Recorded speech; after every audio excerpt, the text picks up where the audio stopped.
Hey guys, it's Emily. Welcome back to my channel. Welcome to those who are new here to a non-puzzle related video.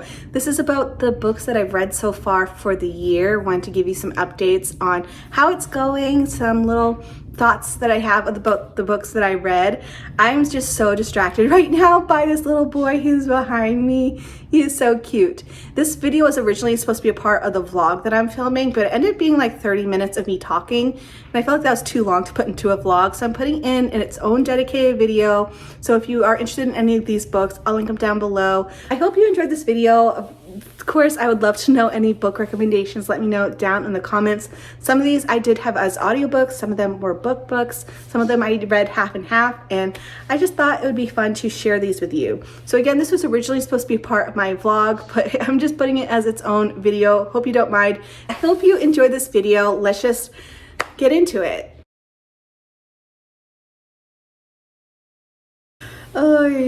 One thing I love about my channel is that I try to be as authentic as possible, and I feel like right now it's a very good sign that I'm still doing it well, because we have like a mess behind me, and then I have like a stain on my shirt. It's like raining out. We have an Oliver who's just like zipping around, and you know what? I don't mind that you are here and seeing real life. So hope you don't mind my messy couch. We have the newest book that I read like 2 pages of this morning, called Yellow Face. And then I also, while I'm here, showing you my favorite cookbook. It's actually from a YouTuber, and I've been following her for a while, Julia Pacheco, and this is her book. I will let you see her YouTube chat down below. If you're wanting like good, nutritious, affordable meals, she is one of my favorite people. We've gotten so many delicious meal ideas, like weekday recipes, and so when she came out with her cookbook, I purchased it, and I use this one every single week, at least 2 to 3 meals each week. It's from this book. Everything has been at least 4.5 stars, if not 5 star. Like, we love them. It's delicious. You don't necessarily need to buy her book. Just go over to her YouTube channel, because it's a really great place to be. Anyways, we are going into the books that I've read so far for the year, which I feel like I've been doing so well with. My goal was to read 30 books for the year. Right now I'm at 7. And so I feel like I'm doing well. According to Fable, I use Fable over GoodNotes. I am going to be completing my goal by August. I'm not sure if that's really going to be the case. I knew I was going to probably read more right now, like this time of year, versus the summer when we're out and biking and doing like nice outdoorsy things. So also, if you want to follow me on Fable, I think I have a link you can use. I'm not affiliated with them. It's just like the link if you are a member. And so if you are on there also, feel free to follow me. Love to know recommendations. All right, I got them all written down in order of when I read them. First up we have is Wilder Girls by Rory Power. This one took me a while to get into. It is a book based in Maine, which is kind of fun because I knew exactly where they were talking about and a lot of the different things that were happening in the area. Like, I kind of got those references. But this is a book where there is a school on an island for girls, and they are completely isolated because this weird virus that happened, and a lot of people died. The ones who are left are still dealing with the virus, and they have no outside world connections. They've been in quarantine for a couple of years, and it's like this whole thing about they're kind of completely on their own, and it's a very interesting story. I had no idea what was happening a lot of the time. It did take me a bit to get into it, but then once I was into it, I read it really quickly. I think the issue that I was having is I originally had the book, and I don't know what it was about the writing when reading it. Maybe it was just like my mindset at the time, but I just couldn't get into it as much. But then I switched it to an audiobook, and that's how I was able to finish the book. I did think I started the audiobook like halfway through, and that's when I was like, oh, this is actually really good. They did a really great job with the audiobook. So I do recommend it. I do think maybe the audiobook is the way to go, or maybe again it might have just been a slow start at the beginning of the book. I just really enjoyed it. I had no idea what was happening. It was just like chaos at some points, very active, and the plot was twisting and turning. Like, I really enjoyed it. I would give it probably like 4 stars just because it was a slower start and it took me a bit. We then had The Measure by Nikki Ehrlich, and this one I rated 5 stars. I loved this book. Oh my goodness. So at the very beginning of the book, like day one, all these boxes arrive at everybody's house in the world. And it's for anyone who is 22 years old and above. And there's these boxes where you can open it and know exactly how long you are going to live. And so they are all based on these strings that are inside their boxes. So that first there, everyone's like curious of like what is happening, what are these strings for? And then it is determined that those strings actually can determine the length of your life. And so they were able to measure out and do a lot of science stuff of like, you could actually see how long you're going to live. Are you going to live 10, 20, 30 years or longer? So it was very interesting to read because you could actually see how could it affect like modern day society if something like this happened, of like how politics ended up or how people's rights were ending up and like different laws that different countries were putting into place because of these strings. Like it was a really good read. It's from a bunch of different people's point of view, like people who opened their boxes and wanted to know versus people who wanted to just like live their life to the fullest even if they didn't know how long they were going to live. And so it was just a very interesting read and just like made you think like, what would I open my box? Would I want to know, or am I just gonna like live my life as the fullest anyways, or would I live well because I knew I only had a certain amount of time? Like very interesting. I definitely recommend it. It was very quick and easy to read, lots of different points of view, and you could easily jump from one story to the next, and I just really liked it, so would recommend that one. And then we have When Breath Becomes Air by Abraham Verghese. And this is a memoir from a doctor who is a brain surgeon, and at the very beginning you find out he only has like a year left to live. And so you hear about his stories in the medical field of like why he became a doctor and the different patients that he was with and like different like life lessons that he got from it. And then the end of his life where he talks about how he's feeling and the decline and like what his life's meaning is. And it was a very, of course, sad read, but it was very well written and I really appreciated it. I think I rated it like 4 stars. I think it was just because of context. Some of it I just kind of skimmed over because it's like very medical heavy and it just like wasn't keeping my interest, like some like terms and such and things, but the stories part I really enjoyed. So I would definitely recommend that one if you are into memoirs. Very modern story too.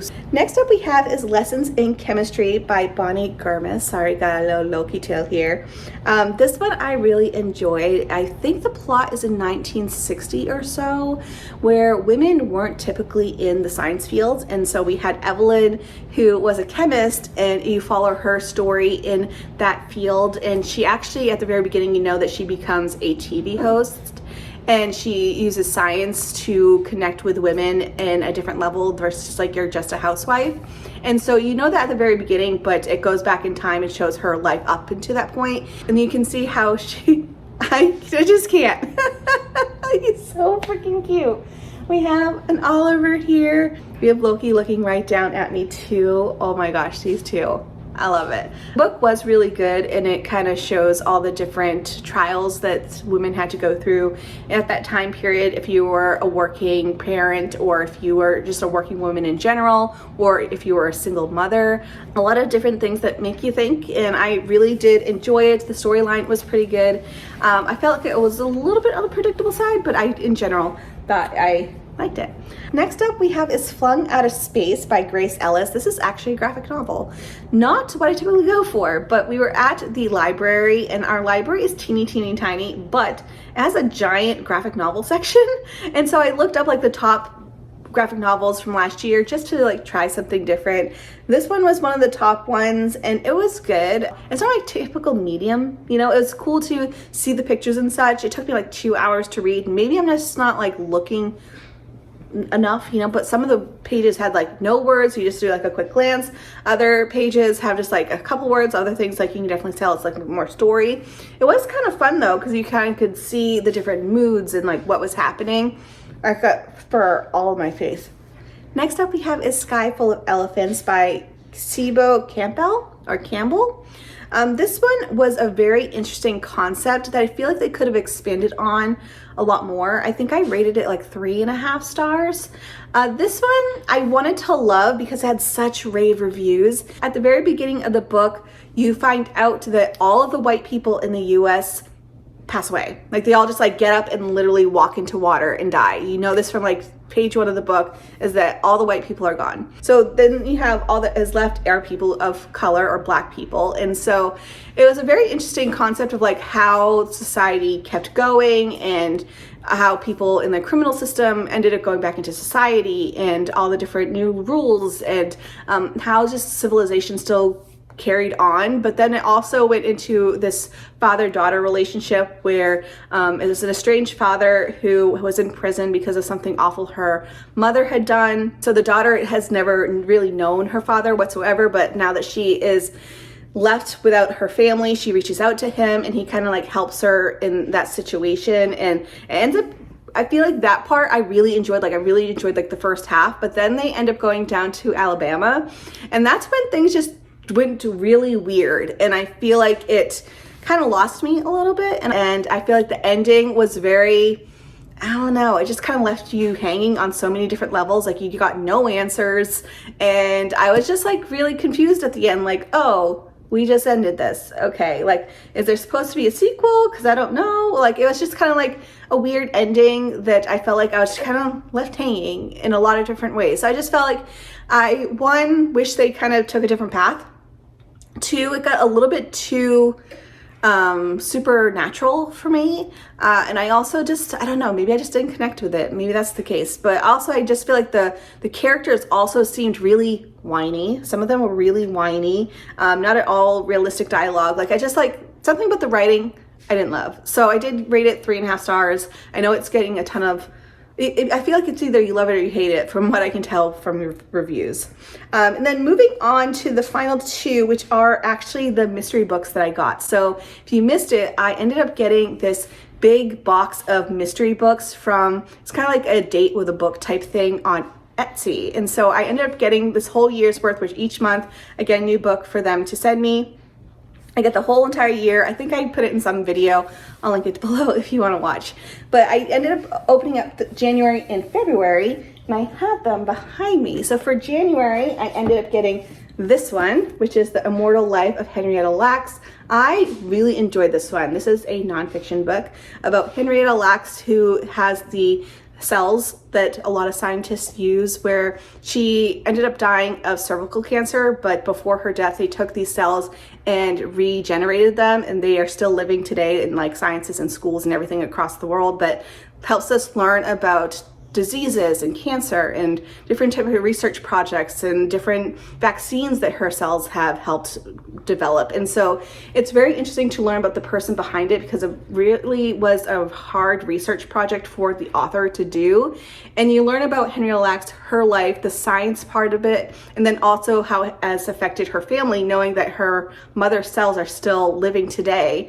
And it was just a very interesting read. I do recommend it. I feel like some of the chapters were a little bit too sciencey for me, because they go really into depth about certain things that are happening. I'm like, I don't know what they're talking about. But in other aspects, like the story of the author meeting the family and all that such, I really did love. And so I feel like concept wise, I really liked learning about this. I would not have picked this myself. I didn't even know this book existed. And so I just learned a lot. I really did like it.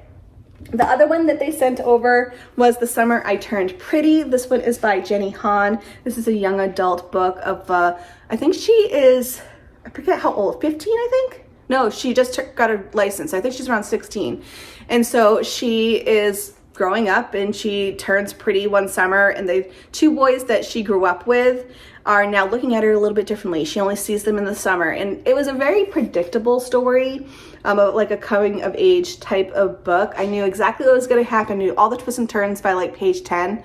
So it wasn't like spectacular, but I did like the read. It was quick and easy. I can see this being like a good like summer book where you're sitting at a beach resort or something, because I flew through this. It only took me like, I think, an evening. It was a very, very quick book. It's just a little predictable. It was fine, you know, but I don't think it's like, I don't think I'd read the sequels, because I think this is part of a series, and they actually have, I think, Amazon Prime series. I don't think I would really care to watch it.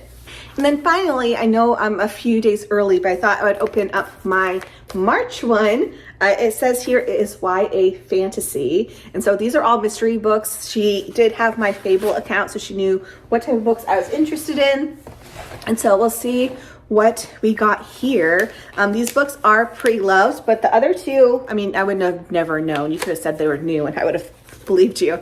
So they were in really good condition, but let's open up what March is while I have you here.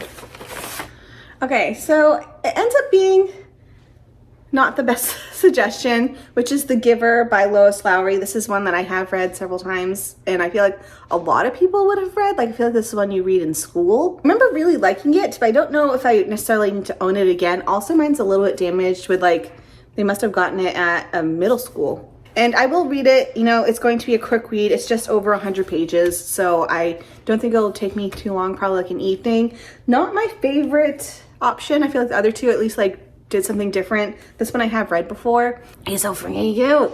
Oliver James. He's so handsome. All right, so I hope you enjoyed seeing all the books that I've read so far this year. Not too many, but it was interesting to read some different genres. As you can see, I kind of love a little bit of everything. I feel like right now I'm really itching to do like a fantasy book or something like that. But we have The Giver, which I will read pretty shortly, probably the next week or so. This will be a quick one. I'm also again reading Yellowface, which is supposed to be like a, I don't know, I'm not quite sure about this one, but also doesn't seem super long. And then we'll see what else comes of it. I think I have a couple books coming from the library, so that should be fun. But in general, I hope you enjoyed this video. If you want to follow me again on Fable, I'll link it down below. I would love to have you there. I would always love recommendations for your books and audiobook suggestions, so let me know. But that's it from me. I hope you enjoyed this video, and I'll see you guys in the next puzzle video, I promise. Bye.